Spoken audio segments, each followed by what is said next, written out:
Who's got a question? All right. Dr. Beisner, it seems that the left has built a cult of nihilism for 100 years or more, and we see so many signs of it, and I think this is just another sign of it. What is the antidote for that now? In the book of Proverbs, in chapter 8, wisdom, personified in the literary device there, speaks at the end of the chapter and says, "All they that hate me love death." The Bible begins by saying that in the beginning God created the heavens and the earth. The earth was without form and void, and the Spirit of God hovered over the deep. And God said, "Let there be light." That word "said" is important. It involves the use of language, and language is always a matter of meaning and of truth. And in the beginning of the Gospel of John, we read, "In the beginning was the Word," the Logos. The Greek word logos is typically translated word. Reason would be a better translation. It was more frequently used that way in the Greek of the period. In the beginning was the reason, and the reason was with God, and the reason was God. This reason lightened every man who came into the world. What we see in nihilism or nihilism is a world at war with logos, at war with reason. We need a resurgence of reason. We need a resurgence of wisdom, biblical wisdom, logos. And I think, as a historian, that's the field of my PhD, by the way, I think as a historian that what we learn from history is that that is sustainable only in a society that, whether every individual in it is committed to the biblical faith or not, the society as a whole, at least, is generally governed by a personal respect for a biblical worldview. So, in short, my answer to your question, as both a historian and a theologian pastor, someone who's grateful to Christ for his saving work in my own life, my answer is that what we most need of anything is a turning of many people to Jesus Christ. Let me add to that. Thank you, Cal, because those are important points. You know, we have tremendous focus on diversity in this country.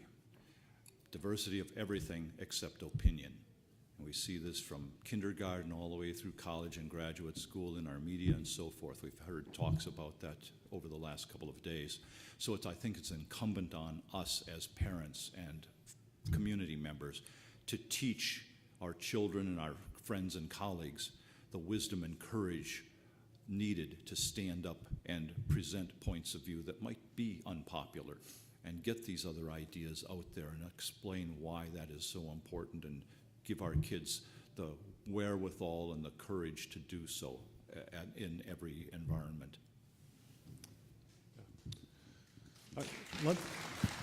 Let me just add, if you're interested in a good history related to that, one by Rodney Stark called The Victory of Reason will show you how the faith issue and the reason issue are connected through time. Gentlemen, thank you so much for your excellent presentations, and you all have certainly made the moral case clear here for our fight against this global warming and alarmism. And I do want to mention that Paul Driessen's book, Eco-Imperialism, is, I consider it the second most important book written by man, not including the Bible. And it really outlines the case and gives specific pieces of data to be used. But my question is, we're not seeing this moral case being made in the political arena. And is somebody doing it, or B, do you see someone out there that might be able to take this on and actually make this moral case? Or are they going to be afraid of the fact that it's really a Holocaust that's going on here, and they don't want to be associated with the truth. Well, I think there are many promising leaders this time around for the Republicans, so that you may have I expect to have a very articulate spokesman in 2016 for the GOP. People like, I was involved with Reagan early on, and in the late 70s is when I became politically of age. And at that time, let me just observe that Ronald Reagan was in the view of polite company about where Ted Cruz is right now. So I see a lot of parallels between Ted Cruz and Ronald Reagan, and that their ability to appeal to a grassroots over the heads of the establishment and the media. Rand Paul is another very promising future leader, very articulate future leader. Scott Walker, Bobby Jindal, Marco Rubio, and Ben Carson. In fact, Ben Carson does seem to be talking about in precisely those types of moral terms. So I think there are promising figures out there, and we got to let that develop. I think there should be more social, I'm going to be writing about this in the future, but I think there needs to be very vigorous social protest against our dominant media. There needs to be groups of people in front of the New York Times regularly demanding that they tell the truth, demanding that they cover issues like this one, where they just refuse. We produce volumes of Climate Change Reconsidered, and they won't cover them at the Washington Post, and they won't cover them at the New York Times. And there's an enormous amount of play acting going on in American politics. People who see the meme as, this is established science, and people who disagree with it are nuts, and play along with that meme. And the collectivists on the left are very good at playing along with what's the dominant social theme of the time. And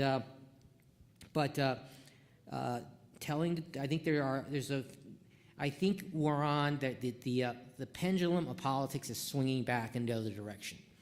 And just like after the fall of the Berlin Wall, you saw outright libertarians rising to the leadership of those countries, you're going to see a second, more radical version of Reagan is what I foresee, maybe as soon as 2016. And I think, thank you, Peter. I think in the context of these economic issues, it's important to translate terms, numerical terms of job losses and so forth, into the human impact. It's not just a lost job. It means someone has had his self-esteem devastated. They're maybe working 2 or 3 jobs now, sleeping less, trying to put some bread on the table at a far lower paying job. They are running their nutrition and sleep into the ground. They're under greater stress. They have higher stroke and heart attack rates. There's more child and spousal abuse, more drug and alcohol abuse, earlier death, and those all have to be wrapped into this. So whenever some of the politicians are talking about job losses, stand up and translate those job losses into the real human toll that they exact on our communities, families, and entire states now, with places like Kentucky being largely shut down, especially in coal country. That has a huge human and moral impact that we need to bring out every breath we take. All right, we're going to be down to our last 3 questions now. Peter, I know you write for Forbes. I've written a couple hundred articles for them as well. And you mentioned going to the New York Times. We all lament about the mainstream media. There's a quip I like quite a lot. Never try to teach a pig to sing. It wastes your time and it annoys the pig. We have an alternate way now to boost social movement, which is the internet, which is the online publications. The nice thing about them is we can send them to our friends. We can distribute them very rapidly. I think when you look at the polls and you see now half the country doesn't give much credence to global warming and so on, there is a change being made, and I think part of it is the media is changing. The print media is dying, electronic media is growing. And I think all of us, this is more of a statement than a question, but all of us can do more about getting information to our friends using the internet, using the media we really have control over. Well, yes, as you mentioned, I'm writing regularly several articles a week that are published on the internet. But I think there's value in having a social protest movement out there against the mainstream, so-called mainstream media, so that they can see, people can see that there is grassroots political disaffection with the dishonesty being perpetrated there, and flash a bright light on it. And there is political value to just scoring some political protest. And so I would like to see more of that. I'd like to see some of these grassroots organizations like Americans for Prosperity, Freedom Works, generating outright protests in front of these places. And one of the demands of the grassroots should be, we want to see the other side of precisely this global warming, climate change issue covered. We want to hear from the other people who disagree with the propaganda being propagated, and put heat and pressure directly on these institutions. In fact, I think that Christians should start to boycott some of the advertisers of this major media, and it should be recognized as a boycott. And I know that, many of our leaders in the talk radio and elsewhere, they want to shy clear of boycotts because they don't want that tool to be turned against them. But they already do it all. The left already does it against Glenn Beck and Sean Hannity and all the rest of them. Rush Limbaugh, they already go after their advertisers. Well, we should be joining that fight too, and we need to attack them on all fronts. And so that I think this is another target that we should exploit, as well as, yes, please madly produce as much as possible for the internet.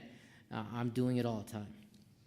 Ladies and gentlemen, we've reached the scheduled time for adjournment for this session. However, you are welcome to stick around and engage in conversations. Let's conclude by giving our panelists a very warm thank you for their speeches.